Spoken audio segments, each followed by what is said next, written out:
Hello students, आप सभी का इस वीडियो में बहुत बहुत स्वागत है। जैसा कि आप सभी अपनी स्क्रीन पर देख पा रहे होंगे, इसमें मैं क्या बताने वाला हूं कि क्लास 11 की एडमिशन्स के लिए जो ऑनलाइन रजिस्ट्रेशन फॉर्म भरे जाने हैं, उस फॉर्म को भरने से पहले कुछ इम्पोर्टेंट बातों का ध्यान रखना आपके लिए बहुत ज़्यादा ज़रूरी है। क्योंकि अगर आप एक भी गलती करते हैं, उससे क्या होगा कि आप जिस स्कूल और जिस स्ट्रीम को चाहते हैं, वो स्ट्रीम या फिर वो स्कूल आपको हो सके ना मिल पाए। इसीलिए आपने एक भी ऐसी गलती नहीं करनी जिससे आपके सपने, आप जो फ्यूचर में बनना चाहते हैं, उसमें किसी भी तरह की रुकावट आए। क्योंकि देखिए, अगर आप गलती से कोई गलत स्ट्रीम या गलत स्कूल चूज कर लेते हैं तो इससे क्या होगा कि फ्यूचर में आप जो करना चाहते हैं वही चलता रहेगा। मान लीजिए आप डॉक्टर बनना चाहते हैं और आपने मेडिकल +1 या +2 में मेडिकल से नहीं पास किया, तो आगे फिर आपको डॉक्टर बनना बहुत ही मुश्किल होगा। मुश्किल क्या, फिर दोबारा से आपको +1 +2 करनी पड़ेगी मेडिकल स्ट्रीम में, तब जाके आप डॉक्टर बन पाएंगे। तो इससे क्या हुआ कि आपके पहले के 2 साल भी बर्बाद हो गए। इसीलिए फॉर्म को बहुत ही सोच समझ के भरना है, ताकि आप जो स्ट्रीम, आप जो स्कूल चाहते हैं, वो स्ट्रीम और वो स्कूल आपको आसानी से मिल सके। और इस वीडियो को देखने के बाद आप ये समझ जाएंगे कि कहीं पर भी अगर हम एडमिशन्स के लिए जाते हैं, चाहे वो कॉलेज हो चाहे कुछ भी हो फ्यूचर में, तो किन बातों का आपको ध्यान में रखना चाहिए। क्योंकि प्रोसीजर ऐसा ही होता है, चाहे क्लास 11 का एडमिशन हो चाहे किसी कॉलेज का एडमिशन हो, लगभग ऐसा ही प्रोसीजर देखने को मिलता है। तो सबसे पहले मैं आपको बताऊंगा कि प्रोस्पेक्टस कैसे डाउनलोड करना है। इससे पहले वाली जो मैंने वीडियो बनाई थी उसमें काफ़ी स्टूडेंट्स पूछ रहे थे कि प्रोस्पेक्टस कैसे डाउनलोड होगा। वैसे तो आप सभी को अब तक पता चल चुका होगा, लेकिन अगर नहीं पता तो एक बार मैं बता देता हूं कि प्रोस्पेक्टस कैसे डाउनलोड करना है और ऑनलाइन रजिस्ट्रेशन फॉर्म कैसे भरना है। तो सबसे पहले आप अपना गूगल ब्राउज़र खोलेंगे, वहाँ पर टाइप करेंगे chdeducation.gov.in या फिर www.chd.education.gov.in। तो इस पर मैं क्लिक कर देता हूँ। जैसे ही आप क्लिक करेंगे, क्लिक करने के बाद देखिए ये एजुकेशन डिपार्टमेंट चंडीगढ़ इस तरह से खुलेगा और इस पर आप क्लिक करेंगे एजुकेशन डिपार्टमेंट चंडीगढ़ पर। इस पर क्लिक करते ही आपको नीचे जाना है। ये देखिए डेली सर्कुलर्स यहाँ न्यू दिख रहा होगा आपको, और न्यू वाली चीज़ को पढ़ेंगे तो वो प्रोस्पेक्टस वाली ही है। इस पर आप क्लिक करेंगे। क्लिक करने के बाद यहाँ से बोलेगा कि क्या आप डाउनलोड करना चाहते हैं। मैंने एक बार डाउनलोड कर रखा है, इसीलिए पूछ रहा है कि क्या आप दोबारा डाउनलोड करना चाहते हैं। तो यहाँ से आप अपने डाउनलोड वाले बटन पर क्लिक करेंगे और आपका प्रोस्पेक्टस डाउनलोड होना शुरू हो जाएगा। करीब 10 या 12 MB का है, तो वो आपको आसानी से मिल जाएगा डाउनलोड करने के बाद। चलिए बात करते हैं कि फॉर्म कैसे भरना है, ऑनलाइन फॉर्म कैसे भरा जाएगा। तो इसके लिए क्या करेंगे, हम दोबारा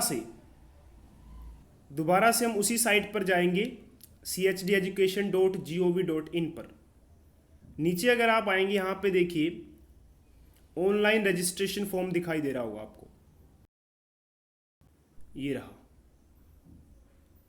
इस पर आप क्लिक करेंगे। इस पर क्लिक करने के बाद आप नीचे जाएंगे, काफ़ी नीचे जाने के बाद लगभग एंड में, तो वो देखिए ये रहा। यहाँ पे लिखा हुआ है click below link for apply online registration for admission in government schools for 2019-2020। तो ये जो लिंक है ये पुराना लिंक है, क्योंकि अभी ऑनलाइन फॉर्म भरे नहीं जा रहे हैं। वो कब से भरे जाएंगे, 21 तारीख से, 21 जुलाई से भरे जाएंगे। तो ऐसे ही आप इस लिंक पर जाएंगे। जैसे ही एजुकेशन डिपार्टमेंट वाले साइट को रिफ्रेश करेंगे और यहाँ पर 2020-2021 सेशन के लिए वो यहाँ पे नया लिंक देंगे, उस पर आप क्लिक करेंगे। वहाँ पर आपको अपनी डिटेल्स भर के रजिस्ट्रेशन फॉर्म को सबमिट कर देना है। तो फॉर्म भरने से पहले सबसे पहले आपको क्या ध्यान रखना है, इम्पोर्टेंट डेट्स, यानी कि कब कब क्या क्या होने वाला है, ताकि ऐसा कुछ भी ना हो कि आप किसी इम्पोर्टेंट डे को मिस कर दें, या फॉर्म भरने की लास्ट डेट आपको पता होना चाहिए। ये सारी चीज़ें आपको पता होनी चाहिए। तो इम्पोर्टेंट डेट्स आपको कहाँ से मिलेंगी, प्रोस्पेक्टस में। प्रोस्पेक्टस में कहाँ मिलेंगी, किस पेज पे मिलेंगी, वो मैं आपको बता देता हूँ। तो इम्पोर्टेंट डेट्स के लिए आप पेज नंबर 12 पर जाएंगे। वहाँ पर जो है आपको सारी की सारी डेट्स मिल जाएंगी। देखिए कि यहाँ बताया हुआ है प्रोस्पेक्टस कब से मिलेगा, 14 जुलाई 11 AM onwards. Filling of online registration form, registration form कब से भरा जाएगा, 21 तारीख 2020। इसके अलावा submission of scanned copy of marksheet and category certificates, वो सब कब तक सबमिट करना है, और फॉर्म कब तक भरना है, और आपको अपने डॉक्यूमेंट्स कब तक सबमिट करने हैं, वो लास्ट डेट कितनी है, 30 जुलाई। इसके बाद मेरिट लिस्ट कब आएगी, 7 तारीख को, 7 अगस्त को 11 बजे। उसके बाद अगर किसी को ऑब्जेक्शंस होते हैं, कोई प्रॉब्लम आती है, तो वो ईमेल के थ्रू मेंशन कर सकता है। कब से कब तक, 7 अगस्त से लेके 8 अगस्त तक। उसके बाद सीट अलॉटमेंट कब की जाएगी, 13 तारीख से, 13 तारीख को। उसके बाद फीस वगैरह और वेरिफिकेशन ऑफ डॉक्यूमेंट्स, जब आपको सीट मिल जाती है स्कूल में, उसके बाद आपको स्कूल में जाना पड़ता है फीस सबमिट करने के लिए और वेरिफिकेशन करने के लिए डॉक्यूमेंट्स की। वो कब होगा, अभी उसकी डेट नहीं आई है। क्लासेस कब से स्टार्ट होंगी, इसकी भी डेट नहीं आई है। तो ये इंपॉर्टेंट डेट्स आपको पता होना बहुत ज़्यादा जरूरी है। उसके बाद देखिए, अभी 21 तारीख को फॉर्म भरे जाने हैं, लेकिन आपको क्या करना है, आपको सारे के सारे अपने डॉक्यूमेंट्स पहले से ही रेडी करके रखने हैं, ताकि ऐसा ना हो कि लास्ट डेट सर पर है और आप अपने डॉक्यूमेंट्स ढूंढ रहे हैं या फिर बनवा रहे हैं। तो अभी भी आपके पास टाइम है, जो भी डॉक्यूमेंट्स ज़रूरत पड़ेगी उन डॉक्यूमेंट्स को पहले से ही तैयार रखें। किन किन डॉक्यूमेंट्स की ज़रूरत पड़ेगी वो भी आपको मैं बता देता हूँ। तो पेज नंबर 8 पर आप जाकर देख सकते हैं कि कौन कौन से डॉक्यूमेंट्स आपको अपलोड करने हैं। तो अगर आपने 2020 में CBSE बोर्ड से 10th क्लास को पास किया है, तो आपको मार्कशीट अपलोड करने की ज़रूरत नहीं है। लेकिन आपने 2020 में 10th क्लास को पास किया है, लेकिन CBSE बोर्ड से नहीं किया, किसी और बोर्ड से किया है, मान लीजिए ओपन बोर्ड से किया है, NIOS से किया है, तो आपको अपने डॉक्यूमेंट्स को मार्कशीट, 10th क्लास की जो मार्कशीट होगी, जो CBSE की नहीं है, किसी और बोर्ड की है, तो वो आपको मार्कशीट की स्कैंड कॉपी को अपलोड करना है। इसके अलावा अगर आप किसी भी तरह के रिजर्वेशन को चाहते हैं, अगर आपके पास SC ST या डिफेंस स्पोर्ट्स कोई भी तरह का रिजर्वेशन है, तो वो डॉक्यूमेंट्स, उसका डॉक्यूमेंट, वो भी सर्टिफिकेट आपको अपलोड करना है। इसीलिए अगर आपका SC ST डिफेंस स्पोर्ट्स जो भी आपका कोटा बनता है, अगर आपके पास सर्टिफिकेट नहीं है, तो कोशिश कीजिए जल्द से जल्द उसको बनवा लीजिए, अगर जल्दी बन जाता है, ताकि आप उसका फ़ायदा उठा सकें रिजर्वेशन में। और इसके अलावा आपको पता ही है कि प्रोसीजर क्या है, वो सारा प्रोसीजर मैं वीडियो 1 में मेंशन कर चुका हूँ, और वीडियो 1 का जो लिंक है मैं इसी वीडियो के नीचे डिस्क्रिप्शन में दे दूंगा, ताकि अगर आपने वीडियो 1 नहीं देखी है तो आप उसको एक बार ज़रूर देखें, ताकि कोई भी तरह की गलती आप ना करें। उसके बाद बात करें अगर हम, तो यूज़र नेम और पासवर्ड। देखिए प्रोसीजर क्या है, आपको पहले ऑनलाइन फॉर्म भरना है। फॉर्म भरने के बाद आपको क्या करना है, एक यूज़र नेम और एक यूज़र आईडी या फिर यूज़र नेम मिलेगा और एक पासवर्ड मिलेगा, वो आपको जनरेट करवा के अपने पास रखना है। उसके बाद दोबारा से आपको लॉगिन करना है उसी यूज़र नेम से और उसी पासवर्ड से जो आपने जनरेट किया है। उसके बाद क्या करना है, आपको फ़ीस वगैरह पे कर देनी है। फ़ीस वगैरह पे करने के बाद आपने फ़ीस जो पे कर दिया उसका प्रिंट आउट निकाल के रख लेना है। तो ये सब चीज़ें ध्यान में रखनी है। प्रिंट आउट जरूर निकलवाना है फ़ीस भरने के बाद। अगर आप प्रिंट आउट नहीं रखते हैं तो हो सकता है कि जब आप एडमिशन करवाने जाएंगे तब वो मांगेंगे, और तब आप अगर वो नहीं दे पाएंगे तो प्रॉब्लम क्रिएट हो सकती है। तो ऐसा ना हो, इसीलिए क्या करना है, फीस भरने के बाद आप प्रिंट आउट जरूर निकलवा लें। उसके बाद बात करते हैं लिस्ट ऑफ स्कूल्स। देखिए इस बार क्या किया गया है, दो ही काउंसलिंग होंगी सिर्फ, पहली काउंसलिंग और दूसरी काउंसलिंग। और ये कहा गया है कि जिस बच्चे के 60% से ऊपर मार्क्स हैं वो 10 स्कूल भरेगा कम से कम, और जिस स्टूडेंट के 60 से कम है उसको 15 स्कूल भरने हैं। ऐसा इसलिए किया गया है ताकि स्टूडेंट्स को पहली बार में ही, पहली काउंसलिंग या दूसरी काउंसलिंग में ही एडमिशन मिल जाए, आगे बार बार काउंसलिंग करवाने की ज़रूरत ना पड़े, ताकि इससे समय भी बचे और स्टूडेंट्स को परेशानी भी ना हो, बार बार स्कूल्स के चक्कर ना काटने पड़े। और क्योंकि टाइम की बात करें, पहले ही बहुत सारा टाइम वेस्ट हो चुका है कोरोना की वजह से। तो लिस्ट ऑफ स्कूल्स, ये तो पता लग गया कि आपको 15 या 10 स्कूल तो भरने ही भरने हैं। अब इसमें बात ये आती है कि आप जो स्ट्रीम चाहते हैं और जो स्कूल चाहते हैं, सबसे पहला काम ये है कि आपको चेक करना है कि किस स्कूल में कौन सी स्ट्रीम अवेलेबल है।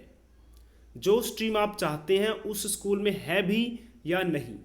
आपने क्या किया, आपके मान लेते हैं बहुत अच्छे मार्क्स हैं कि आपको पहली काउंसलिंग में ही सीट मिल जाएगी। आपने क्या किया, एग्जाम्पल है ये सिर्फ, सेक्टर 10 या 9 मान लेते हैं, सेक्टर 10 का एक स्कूल भर दिया, उसमें साइंस स्ट्रीम नहीं है और आपको साइंस स्ट्रीम ही चाहिए, और आपको क्या होगा, इस स्कूल में एडमिशन दे दिया जाएगा, क्योंकि आपने पहले नंबर पे इसको भरा था और दूसरे पे भरा था सेक्टर 8 का स्कूल।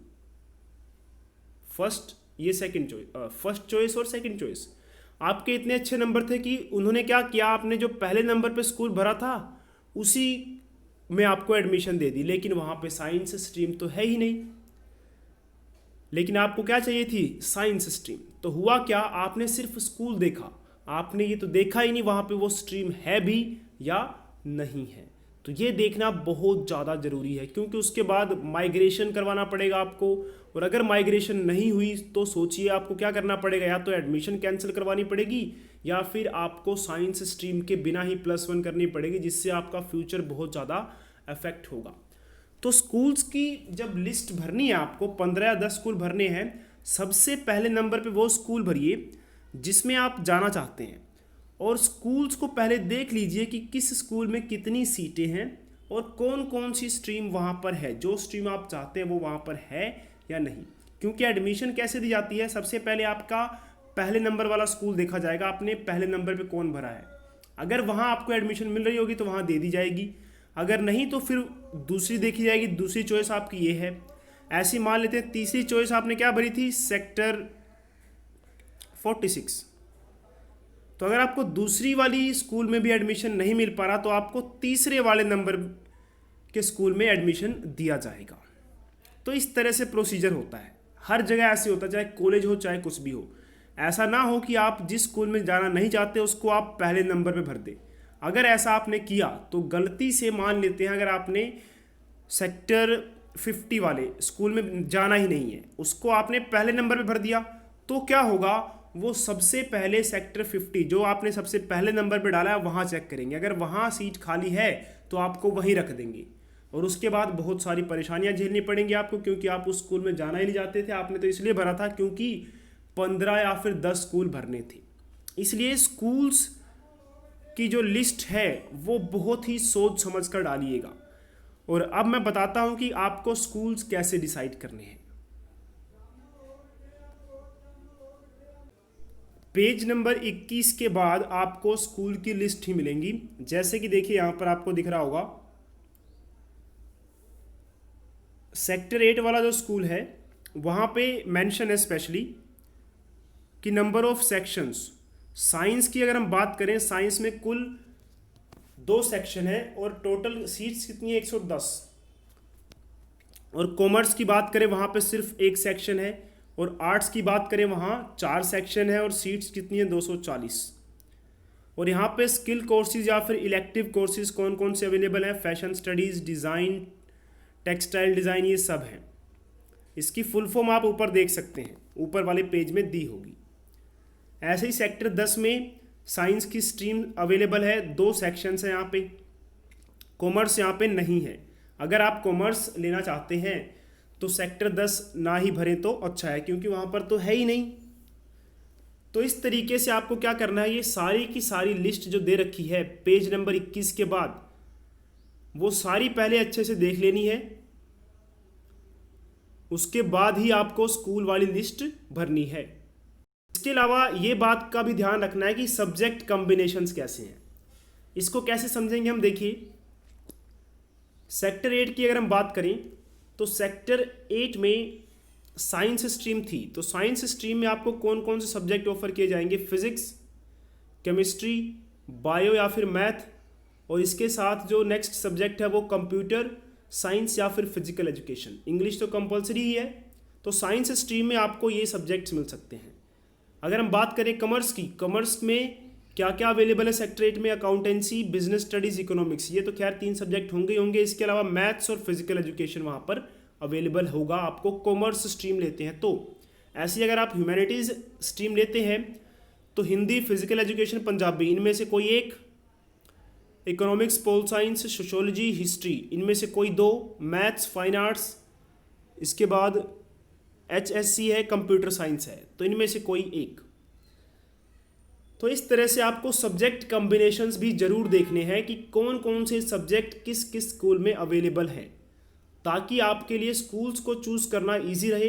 तो अभी से, आज से ही लिस्ट बनाना शुरू कर दीजिए कि सबसे पहले नंबर पे आप कौन से स्कूल को भरेंगे, और वहाँ के सब्जेक्ट कॉम्बिनेशंस को देखने के बाद। जैसे अगर हम बात करें सेक्टर 18 की, तो उसमें physics, chemistry, bio, math, French, Hindi, physical education, Punjabi या संस्कृत। तो अगर आपको फ्रेंच लेनी है तो फ्रेंच सेक्टर 8 में नहीं है, लेकिन सेक्टर 18 में है फ्रेंच। वहाँ पर physics, chemistry, bio, math, science अगर ले रहे हैं तो फिजिक्स, केमिस्ट्री, बायो या मैथ के साथ साथ French, Hindi, physical education, Punjabi या संस्कृत की चॉइस मिल जाएगी आपको। तो इस तरह से आपको जो भी स्टडी करना है उसके लिए आपको स्कूल्स और जो सब्जेक्ट कॉम्बिनेशंस हैं उसकी लिस्ट जरूर देखनी चाहिए।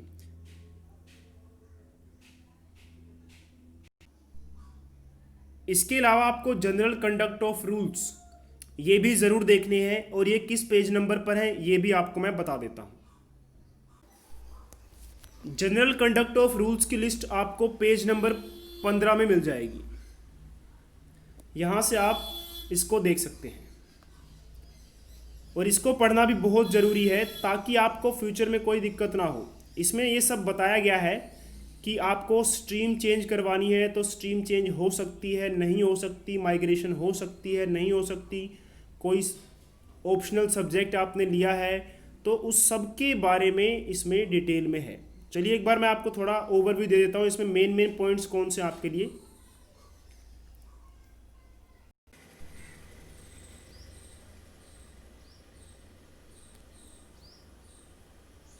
तो रूल्स में अगर हम बात करें तो सबसे इम्पोर्टेंट रूल है रूल नंबर 15। बाकी के जो रूल्स हैं वो भी ठीक है, लेकिन कुछ रूल्स ऐसे हैं जो आपको एडमिशन के बाद फॉलो करने हैं। तो अभी हम बात करते हैं एडमिशन से पहले की क्या क्या इंपॉर्टेंट रूल्स हैं उनके बारे में। तो पहले ये कहा गया है कि भाई अगर आपने क्लास 11 पास कर लिया है उसके बाद आप अपने सब्जेक्ट्स को चेंज नहीं करवा सकते।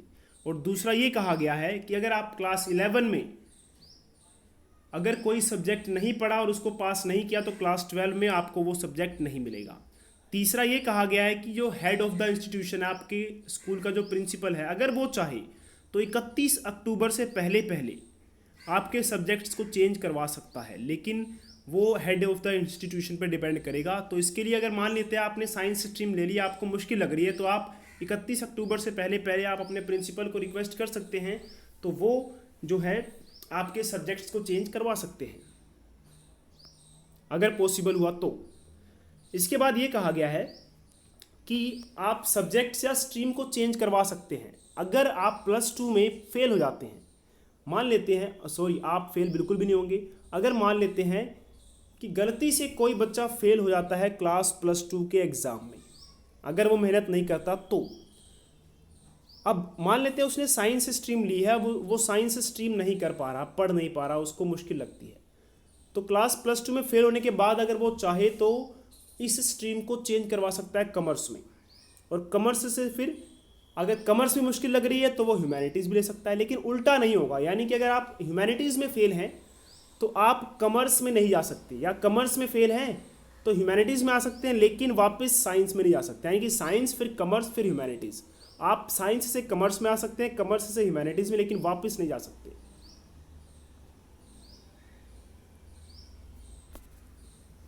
और सीबीएसई के अगर चेयरमैन चाहें तो कुछ एक्सेप्शनल सर्कमस्टांसिस में ये जो ऊपर हमने रूल्स पढ़े इन रूल्स को तोड़ सकते हैं। मतलब अगर कोई एक्सेप्शनल केस आता है तो वो किसी कैंडिडेट को या स्टूडेंट को अलाउ कर सकते हैं इन ऊपर वाले रूल्स को चेंज करने के लिए। उसके बाद बाकी अटेंडेंस के बारे में वो तो खैर आपको एडमिशन लेने के बाद देखनी है। कुछ रूल्स थे जो आपको जानना जरूरी था ताकि आप स्ट्रीम वगैरह फिल करते वक्त रजिस्ट्रेशन फॉर्म में इन बातों का ध्यान रखें। ये कुछ इंपॉर्टेंट बातें थी। इसके अलावा अगर आपको फिर भी कोई डाउट रहता है तो आप डिस्क्रिप्शन में कमेंट बॉक्स में कमेंट करके हमसे डाउट पूछ सकते हैं, या फिर सीबीएसई ने स्पेशली हेल्पलाइन नंबर्स दिए हैं और स्कूल्स के कॉन्टैक्ट्स भी दिए हैं, वहाँ जाकर भी आप अपने डाउट्स को क्लियर करवा सकते हैं।